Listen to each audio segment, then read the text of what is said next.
चलिए देखिए, अब आपको हम बता रहे हैं आज के लेक्चर में है आपको पृथ्वी की आंतरिक संरचना के बारे में हम चर्चा करने जा रहे हैं।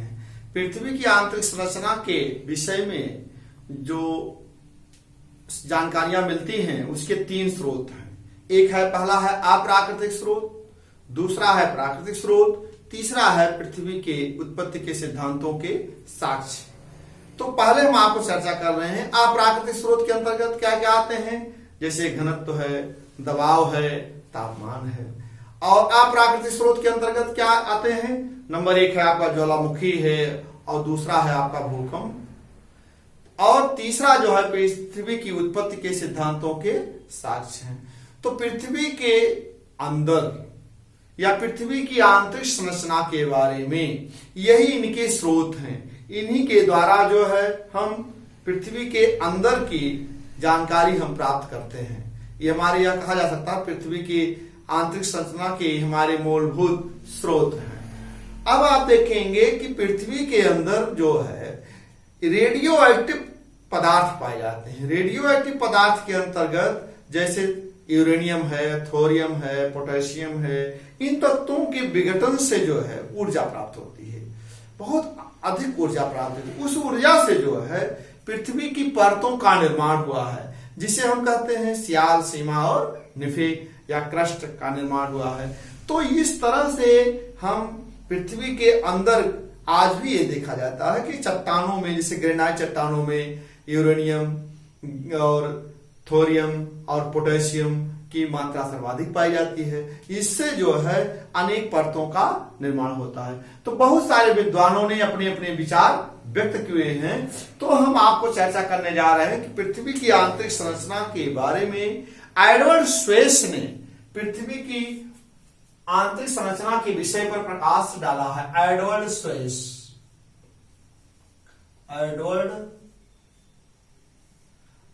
स्वेस ने पृथ्वी की आंतरिक संरचना को तीन भागों में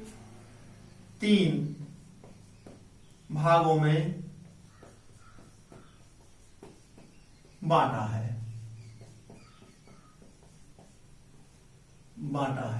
अब आप देख लीजिएगा, वैसे पूरे पृथ्वी का औसत घनत्व तो कितना है, 5.52 है। पृथ्वी का औसत घनत्व तो कितना है, 5.52 है। अब यह आप सपोज कर लीजिए कि पृथ्वी, सियाल, सीमा और निफे।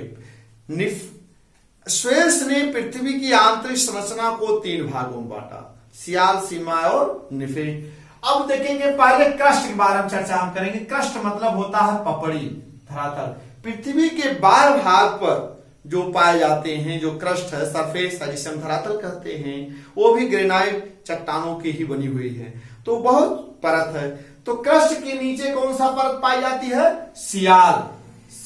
सिलिका और एल्युमिनियम का बना हुआ है। किस चीज का बना हुआ है, सिलिका और एल्युमिनियम का बना हुआ है। इसकी मोटाई जो है 50 से 300 किलोमीटर है सियाल की, और इसका औसत घनत्व कितना है, 2.9 है। तो इस तरह से देखेंगे, सियाल में तेजाबी पदार्थों की अधिकता पाई जाती है।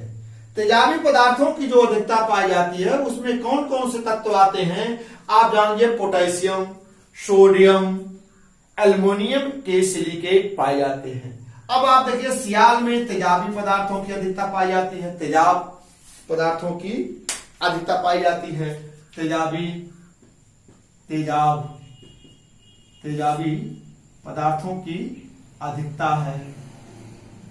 अब तेजाबी पदार्थों के अंतर्गत कौन कौन से तत्व पाए जाते हैं, जैसे आप सपोज कर लीजिए पोटेशियम है, एल्युमिनियम के सिलिकेट है, एल्युमिनियम के सिलिकेट है, सोडियम है। ये सब जो है इन तत्वों के कारण जो है तेजाबी पदार्थों की अधिकता है। सियाल की मोटाई 50 से 300 किलोमीटर है।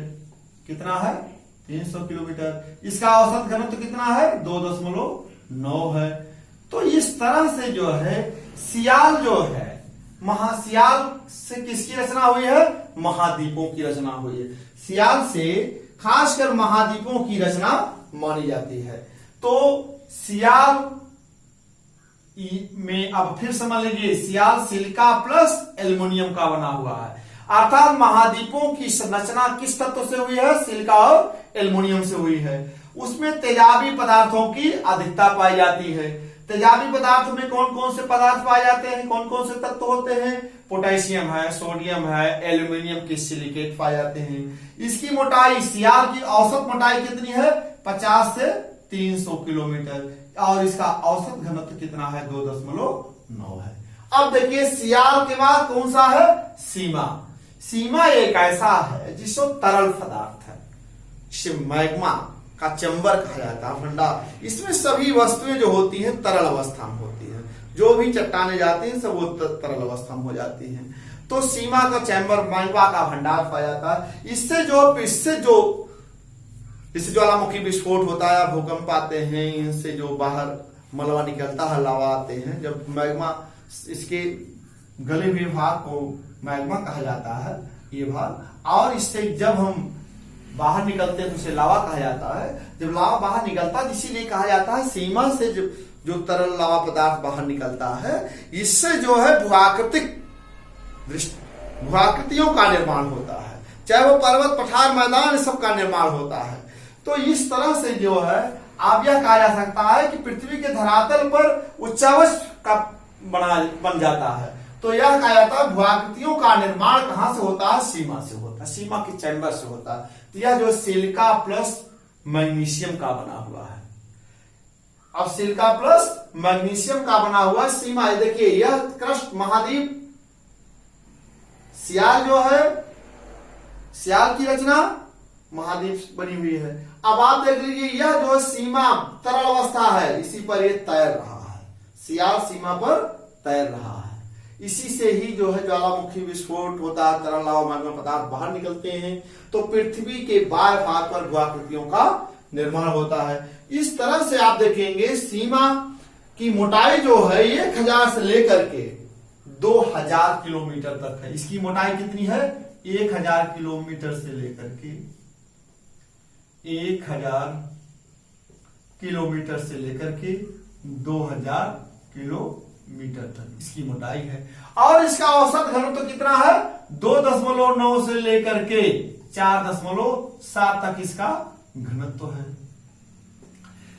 तो सीमा की मोटाई जो है 1000 किलोमीटर से लेकर के 2000 किलोमीटर तक है, और इसका औसत घनत्व जो है 2.9 से लेकर के 4.7 तक है। इसमें क्षारीय पदार्थों की अधिकता पाई जाती है।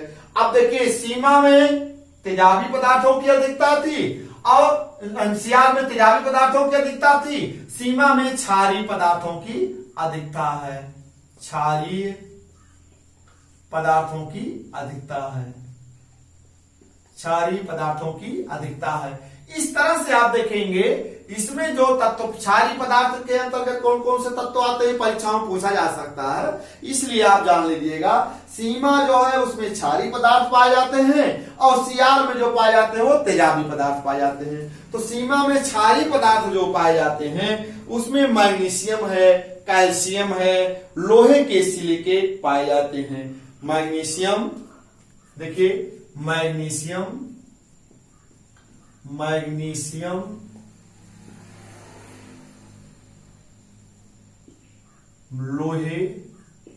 लोहे के सिलिकेट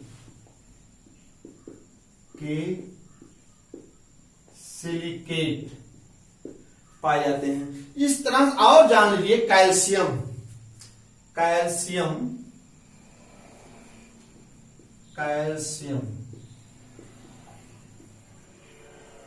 तो क्षारीय पदार्थ की जो सीमा में क्षारीय पदार्थों की अधिकता पाई जाती है, उसमें क्षारीय पदार्थ के अंतर्गत कौन कौन से आते हैं? मैग्नीशियम, लोहे के सिलिकेट और कैल्शियम।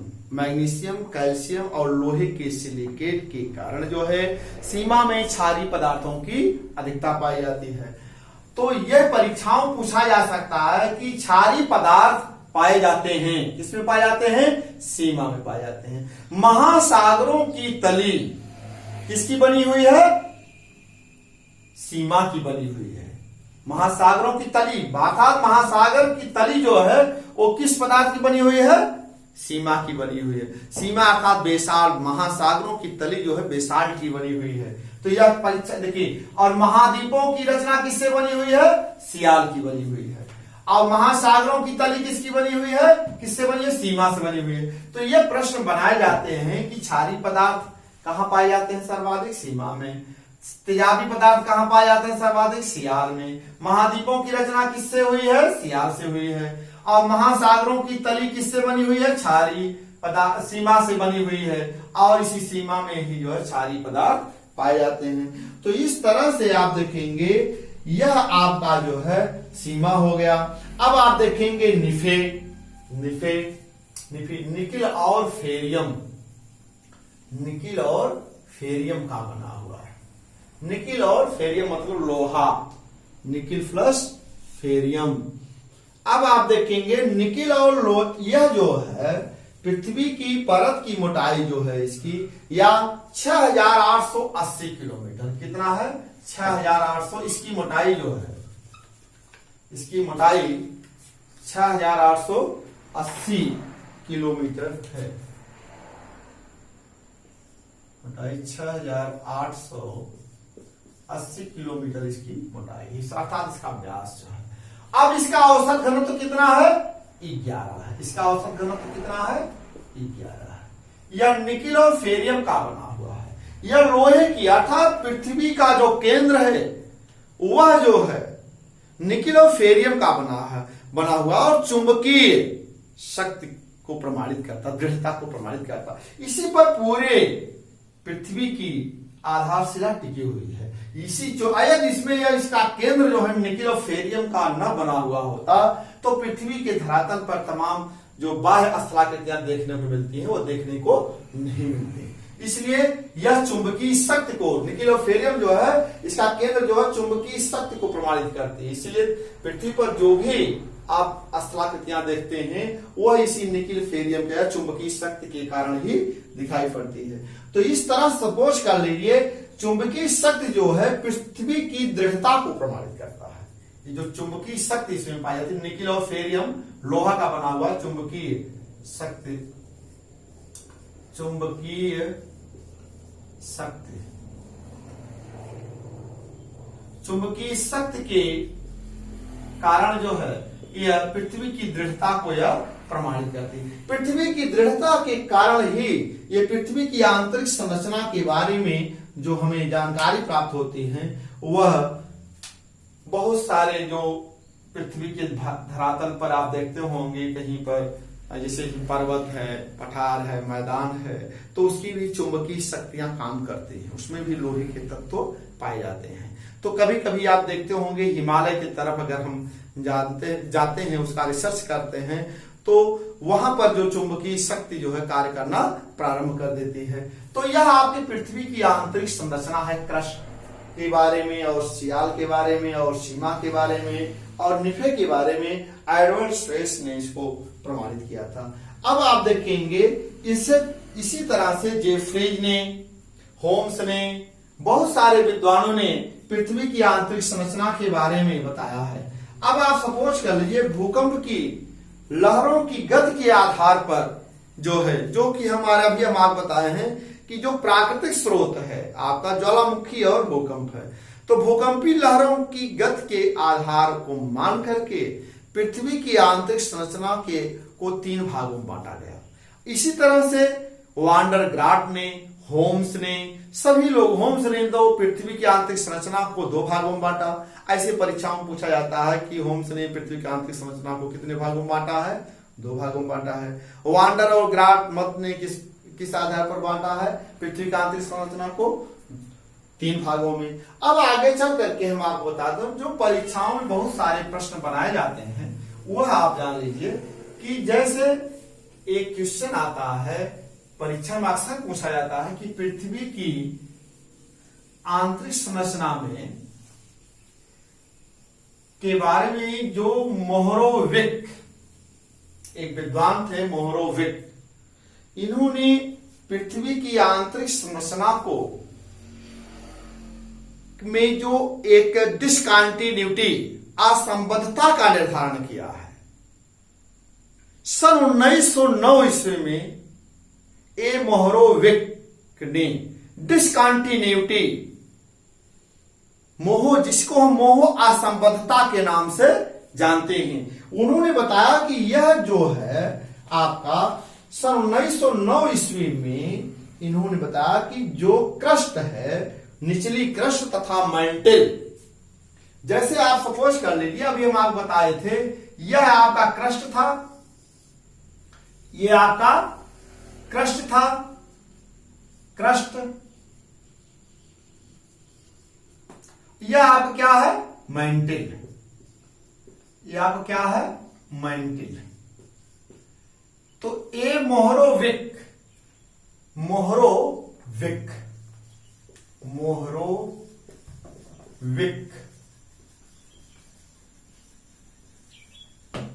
असंबद्धता, मोहरोविक ने सन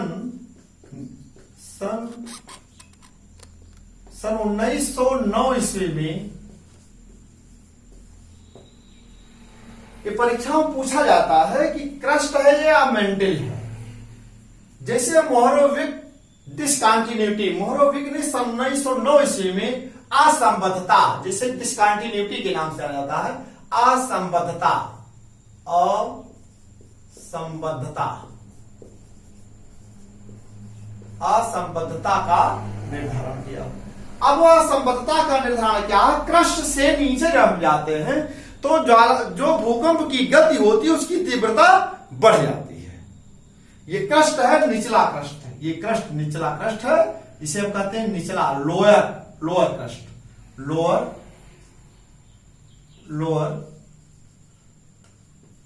लोअर क्रस्ट, निचली क्रस्ट या निचली पपड़ी, निचला क्रस्ट,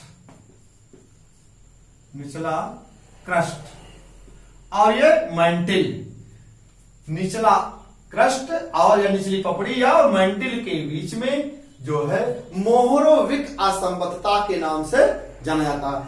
क्यों जाना जाता है, क्योंकि यह क्रस्ट में 6.7 किलोमीटर प्रति सेकंड की गति से भूकंप की गति होती है। जैसे यह मेंटल में प्रवेश करता है, मेंटल के एकदम क्रस्ट का ये सबल, ये क्रस्ट है, ये मेंटल जैसे इसके बीच में आता है वैसे इसकी गति बढ़ जाती है, 8.7 किलोमीटर प्रति सेकंड हो जाती है। इसका निर्धारण करने की, खोज करने का श्रेय जो है मोहरोविक को हो जाता है। इसीलिए इसको मोहरोविक असंबद्धता के नाम से जाना जाता है। यह परीक्षाओं में पूछा जाता है। मोहरोविक असंबद्धता अलग करता है निचला क्रस्ट और मेंटल के बीच में पाए जाते हैं। इसी तरह से आपका है गुटेनबर्ग असंबद्धता, एक व्यक्ति हैं गुटेनबर्ग और असंबद्धता, गुटेनबर्ग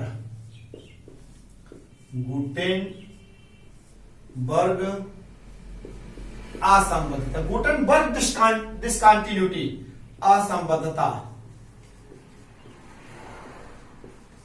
असंबद्धता। अब आप सपोज कर लीजिए मेंटल का विस्तार जो अभी तक बताया गया है वह आपका जो है मेंटल का विस्तार, मेंटल आप ध्यान समझ लीजिएगा, मेंटल का विस्तार 2900 किलोमीटर है। कितना है, 2900 किलोमीटर तक है। मेंटल का विस्तार जो है 1000 किलोमीटर से लेकर के 2900 किलोमीटर की मोटाई तक पाया जाता है। लेकिन मेंटल के बाद जो आपका अंतरतम है, कोर जिसे कहते हैं, इसे कोर केंद्र, कोर का क्या है 6371 किलोमीटर।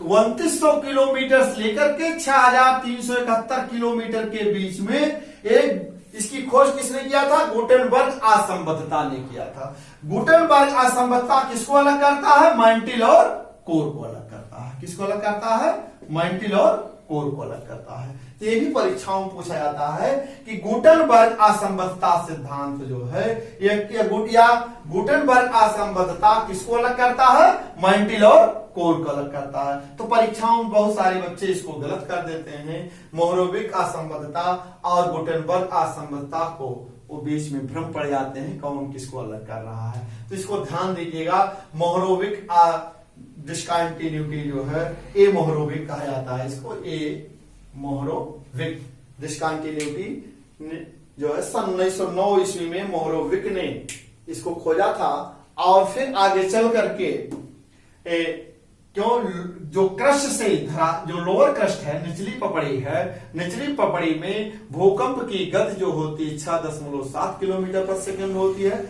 जैसे ही वह मैंटल के आता है उसकी गति बढ़ जाती है। तो इसकी खोज करने वाला विद्वान का नाम है मोहरोविक असंबद्धता। और अर्थात यह कहा जाता है मोहरोविक असंबद्धता किसको अलग करता है, निचला क्रस्ट और मैंटल को। और गुटनबर्ग असंबद्धता से किसको अलग करता है, मैंटल और कोर को। मैंटल की मोटाई जो है 1000 किलोमीटर से लेकर के 2900 किलोमीटर है, और 2900 किलोमीटर से लेकर के कोर तक 6371 किलोमीटर के भाग को हम कोर कहते हैं, केंद्र भाग कहते हैं। यह जो है आपका